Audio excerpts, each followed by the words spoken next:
Violent ആയിട്ടുള്ള സിനിമയും violent ആയിട്ടുള്ള വിഷ്വൽസും ഒക്കെ കണ്ടു കഴിഞ്ഞാൽ ഉണ്ടാവുന്നു എന്ന് പറയുന്ന പ്രശ്നം ഇത് രണ്ടും അല്ലാതെ മറ്റൊരു രീതിയിലുള്ള എഫക്റ്റ് ആണ്. ഒരു ന്യൂറോ ബയോളജിക്കൽ ഇമ്പാക്റ്റ് ആണത്. അതായത് ബ്രെയിനിന്റെ ഫങ്ഷനിലും സ്ട്രക്ചറിലും ഉണ്ടാവുന്ന മാറ്റം. അതിലൊന്നാണ് ഡീസെൻസിറ്റൈസേഷൻ.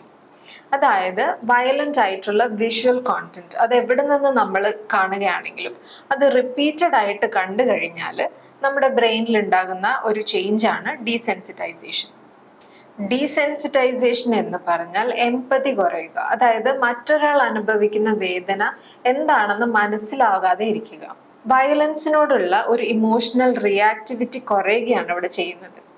അതായത് വയലന്റ് ആയിട്ടുള്ള ഒരു സീൻ നോക്കി നിൽക്കാൻ പോലും കഴിയാത്ത ഒരു സെൻസിറ്റീവായ അവസ്ഥയിൽ നിന്നും നിർവികാരമായി അത് നോക്കി നിൽക്കാനും അതേ പ്രവൃത്തി ചെയ്യാനും പറ്റുന്ന ഒരു ഇൻസെൻസിറ്റീവായ മാനസികാവസ്ഥയിലേക്ക് എത്തിച്ചേരുകയാണ് ഇതിലൂടെ ചെയ്യുന്നത്.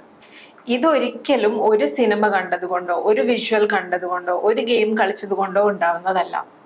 പല തവണകളായി ഗെയിമുകളിലൂടെയും റീലുകളിലൂടെയും മറ്റു വീഡിയോകളിലൂടെയും സിനിമകളിലൂടെയും ഒക്കെ ഇത്തരം വയലന്റ് കോണ്ടന്റിനോട് എക്സ്പോഷർ ഉണ്ടാവുന്നത് വഴിയാണ് ഇങ്ങനെ ഒരു സിഗ്നിഫിക്കൻ്റ് ആയ മാറ്റം ഉണ്ടാകുന്നത്. ഇപ്പോൾ നമ്മൾ പറഞ്ഞത് ഇമോഷണൽ ഡീസെൻസിറ്റൈസേഷനെ പറ്റിയാണെങ്കിലും ഒരു ഫിസിക്കൽ ലെവൽ നമ്മുടെ ബ്ലഡ് പ്രഷറിൽ വരെ ഡീസെൻസിറ്റൈസേഷൻ സംഭവിക്കുന്നതായിട്ട് പഠനങ്ങൾ സൂചിപ്പിക്കുന്നുണ്ട്.